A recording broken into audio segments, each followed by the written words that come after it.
Hello दोस्तों, मैं उदय अपने चैनल उदय सर स्टडी हब में स्वागत करता हूं, अभिनंदन करता हूं। आज हम प्रश्नावली 1.2 के बचे हुए सवालों को हल करेंगे। प्रश्नावली 1.2 का ये 8वां सवाल है। कह रहा है सिद्ध कीजिए कि रूट 5 एक अपरिमेय संख्या है। कह रहा है रूट 5 एक अपरिमेय संख्या है। ये थोड़ा सा सवाल भारी होने वाला है। देखिए, यहां कह रहा है कि रूट 5 एक अपरिमेय संख्या है। हम क्या करेंगे कि ये कह रहा है कि अगर अपरिमेय है तो हम जस्ट इसका उल्टा मान लेंगे। जस्ट इसका उल्टा मान लेंगे। यहां लिखेंगे हल। हल में लिखना है कि माना रूट 5 एक परिमेय संख्या है। एक परिमेय संख्या है। हमने इसको मान लिया। इसको माना हमने कि रूट 5 एक परिमेय संख्या है। अब ये परिमेय संख्या है तो किसके बराबर होगी? ये P बटा Q के भी बराबर हो सकती है, A बटा B के भी बराबर हो सकती है। जो आप मानना चाहें आप मान सकते हैं। यहाँ हम मान लेंगे जो A बटा B के बराबर है। A बटा B के बराबर है। A बटा B के बराबर है। हमने मान लिया कि ये A बटा B के बराबर है। ठीक है, चलिए अब A बटा B के अगर ये बराबर है तो इसको आप देख लीजिए बराबर में रख करके यहाँ लिखेंगे रूट 5 बराबर A बटा B। अब ये A बटा B क्या है? परिमेय संख्या है, सहअभाज्य भी है। तो आप यहाँ लिख सकते हैं, आप यहाँ लिखेंगे A कामा B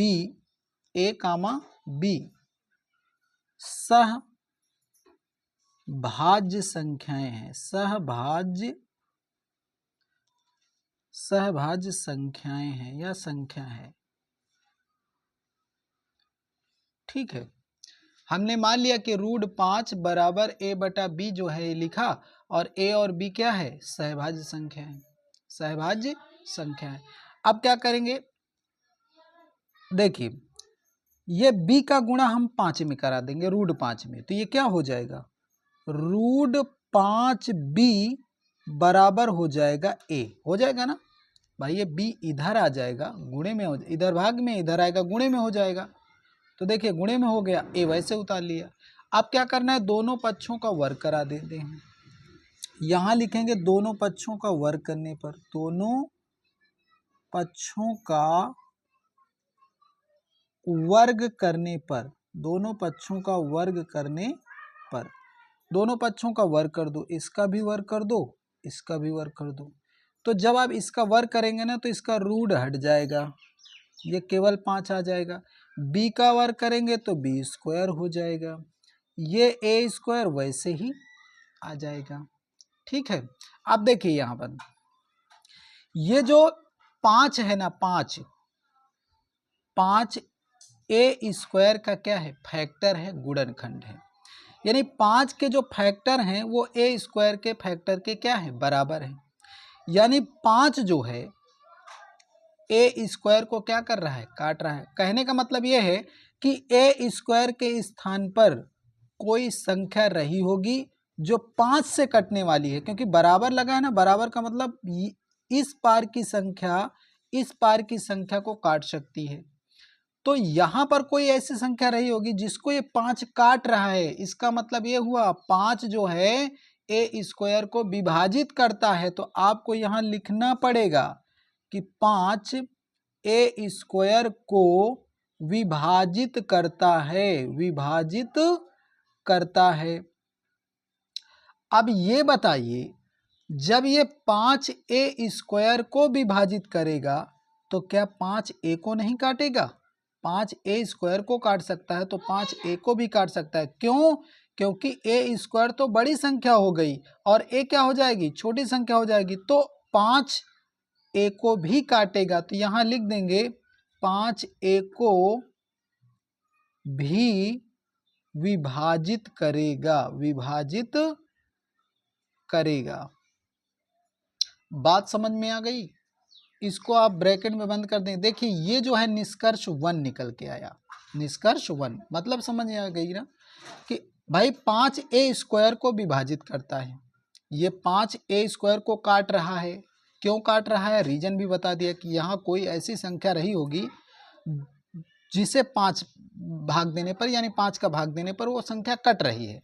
तो जब 5a² को काट सकती है तो 5a को भी काट सकती है, इसलिए हमने यहाँ पे दर्शा दिया, लिख दिया, निष्कर्ष 1 हो गया।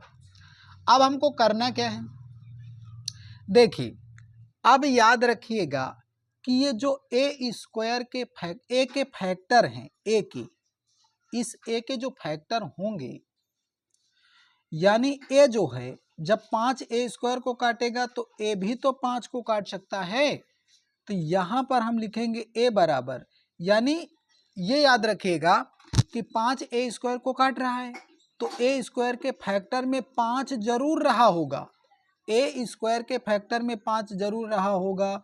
तो a का जो फैक्टर होगा वो 5 रहा होगा। अब 5 के अलावा और भी संख्या हो सकती हैं, तो हम जो और संख्या होंगी उनको हम c मान लेंगे। क्या मान लेंगे, c, कि भाई 5 तो इसका फैक्टर रहा ही होगा, साथ में एक और संख्या रही होगी, और भी संख्या रही होगी जिन्हें हम c मान लिया।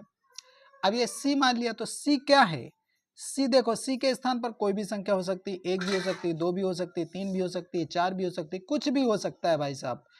तो ये c क्या है, धनात्मक संख्या, तो यहां लिख देंगे c कोई धनात्मक धनात्मक धनात्मक पूर्णांक है। धनात्मक क्या है, पूर्णांक है। ठीक है, इसको ब्रैकेट में बंद कर दी। बात समझ में आ गई ना। अब देखिए ये 5c आया, किसके स्थान पर आया, a के स्थान पर आया। a के फैक्टर हो गए, a के क्या हो गए, फैक्टर हो गए। ठीक है, अब आप 5b वैसे उतार लो, 5b² वैसे उतारो, 5b उतारा। अब a के स्थान पर, क्योंकि a की वैल्यू कितनी है, 5c, तो जहां a लिखा है ना वहां आप 5c रख दो। स्क्वायर लगा हुआ है, आप इसमें स्क्वायर भी लगा दो। ये 5b² उतारेंगे, अब 5c का 2 बार गुणा कराएंगे तो 25c² आ जाएगा। 25c² आ जाएगा। 5 से 25 कट जाएगा, 5 का 5, 5 पचे 25, यानी कितना आया, b² बराबर 5c² आ गया। b² बराबर 5c²। अब यहाँ जरा देख लीजिए, ये जो 5 है ना b को काट रहा है, क्योंकि बराबर के इस पार है ना, तो 5b² की संख्या को काट रहा है। b² के स्थान पर कोई भी संख्या हो सकती है, तो यहाँ लिख देंगे 5 किसको काटेगा, b को, तो यहाँ लिखेंगे 5b² को विभाजित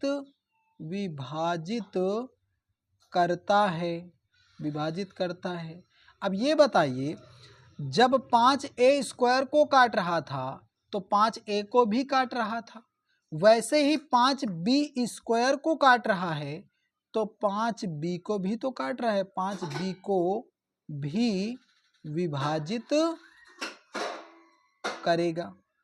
बात समझ में आ गई। 5 किसको विभाजित करेगा, b को। अब ये बताइए, ये हो गया निष्कर्ष सेकंड। क्या हो गया, निष्कर्ष सेकंड। अब देखिए निष्कर्ष फर्स्ट व निष्कर्ष सेकंड से क्या निकल के आया, क्या निकल के आया, ये निकल के आया कि a और b दोनों विभाजित करता है। कौन, 5, यानी 5a को भी काट रहा है, 5b को भी काट रहा है। तो समीकरण फर्स्ट और सेकंड से यही निकल के आया कि 5a व b दोनों को विभाजित करता है, विभाजित करता है, दोनों को विभाजित करता है। अब देखिए यहां क्या कह रहा था कि जो हमने माना है, माना √5 एक परिमेय संख्या है जो a/b के बराबर है। यहां क्या है, 5a और b दोनों को काट रहा है। ये देखिए सहभाज्य बता रहे हैं ना, सहभाज्य संख्या, सहभाज्य संख्या बता रहा है, सहभाज्य संख्या बताया। इसका मतलब क्या हुआ, यहां पर विरोध हुआ ना, विरोध हुआ, तो यहां लिख देंगे यह विरोधाभास, यह विरोधाभास, यह विरोधाभास हमारी गलत कल्पना के कारण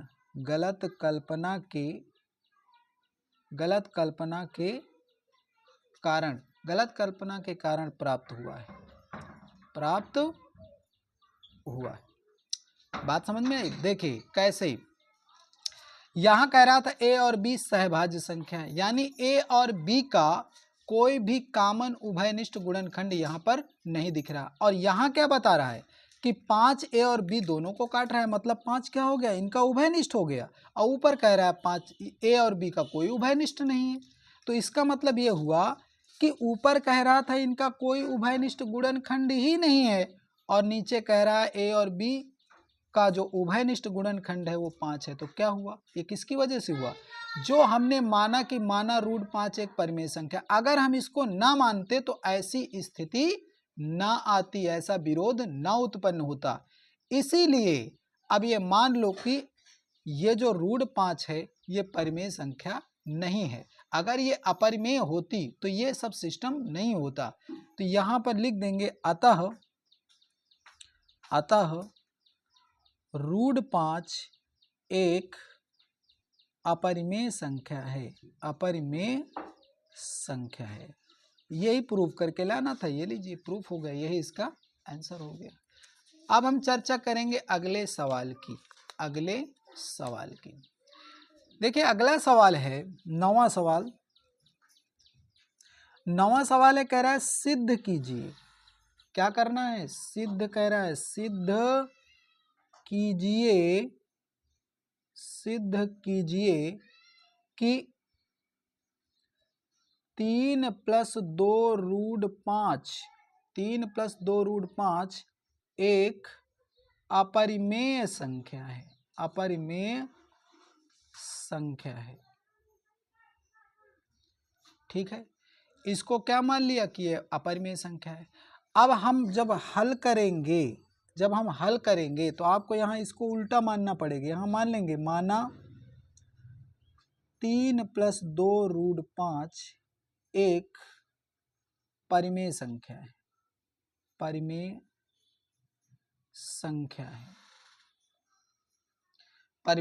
है जो a बटा b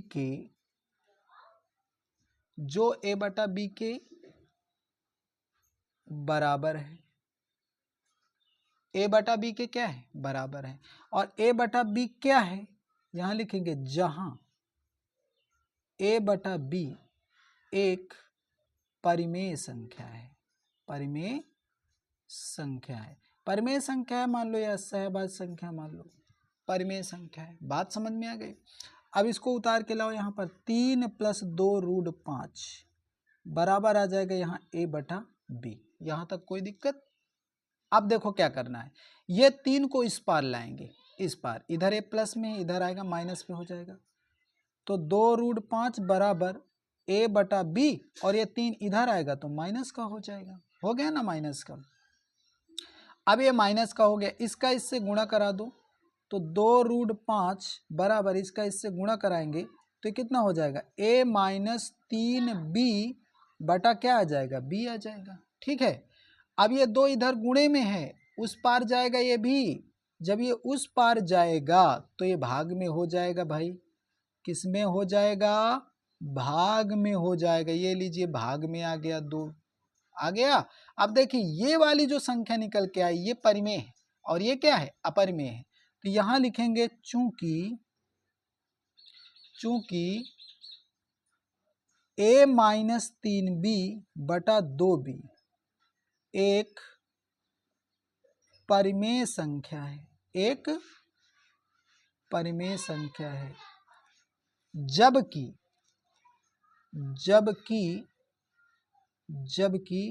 √5 एक अपरिमेय संख्या है। अब देखिए यहां भी विरोध हो रहा है, ये परिमेय निकल के आ रहा है, ये अपरिमेय निकल के आ रहा है, तो दोनों में विरोध हो गया। दोनों में क्या हो गया, विलोम हो रहा है, विरोध हो रहा है। तो विरोध होने की वजह से यहां लिखेंगे अतः एक दूसरे से विरोधाभास होने के कारण होने के कारण 3 प्लस 2√5 एक अपरिमेय संख्या है, अपरिमेय संख्या है। यही हमें प्रूव करके लाना था, यही इसका आंसर हो गया। चलते हैं अब अगले सवाल की ओर। ये सवाल 1.2 का अंतिम सवाल है, इसके बाद ये 1.2 खत्म हो जाएगी। तो देखिए अगला सवाल है 10वां। अब हम चर्चा करेंगे 10वें सवाल की। 10वां सवाल कह रहा है कि सिद्ध कीजिए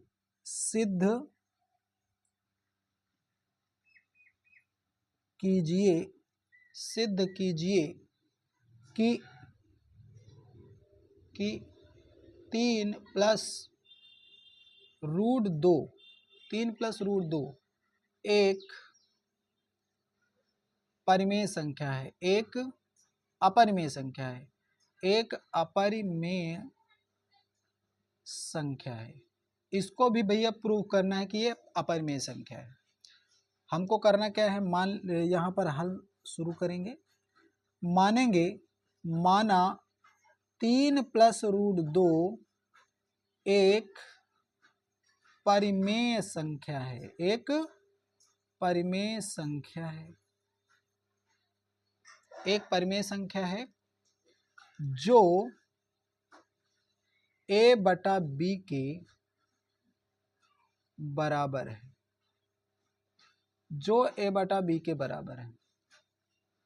अब ये a बटा b के बराबर है तो a बटा b क्या है, यहां लिखेंगे जहां a बटा b एक परिमेय संख्या है, एक परिमेय संख्या है, एक परिमेय संख्या, हमने इसको मान लिया। अब चलिए इसको उतारिए। 3 प्लस रूट 2 बराबर यहाँ आ जाएगा a बटा b, ले आए। अब देखिए ये जो 3 है ना, इस 3 को हम उस पार ले जाएंगे, 3 को हम उस पार ले जाएंगे, इधर प्लस में, उस पार जाएगा माइनस पे हो जाएगा। तो यहाँ लिखेंगे रूट 2 बराबर a बटा b, अब माइनस यहाँ आ जाएगा 3। इसका इससे गुणा करा दो तो यहाँ आ जाएगा रूट 2 बराबर a माइनस, इसका इससे गुणा कराएंगे तो ये 3 भी हो जाएगा। अब बटे में क्या आ जाएगा, b आ जाएगा। अब देखिए वही स्थिति फिर आ गई, ये परिमेय संख्या बन रही है या अपरिमेय संख्या बन रही है। तो यहाँ लिखेंगे चूंकि a माइनस 3b बटा b एक परिमेय संख्या है, एक परिमेय संख्या है, जबकि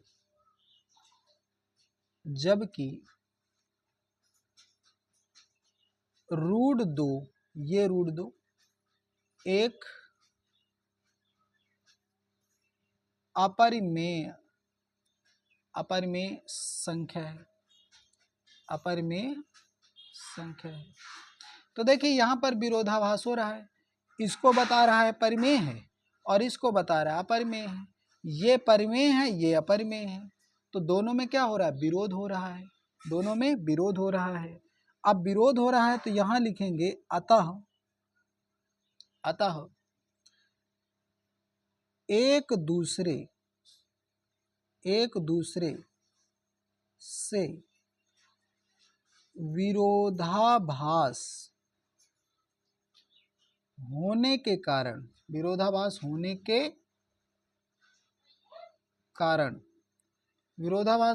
कारण 3 प्लस रूट 2 एक अपरिमेय संख्या है।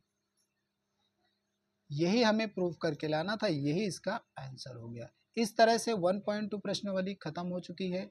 और आप जो है इस वीडियो को लाइक, सब्सक्राइब और जो भी करना है करिए, लेकिन आप लोग हेल्प ज़रूर करिए, मदद करिए। मैं यहीं से अपने वीडियो को ख़त्म करता हूँ, समाप्त करता हूँ। जय हिंद, जय भारत।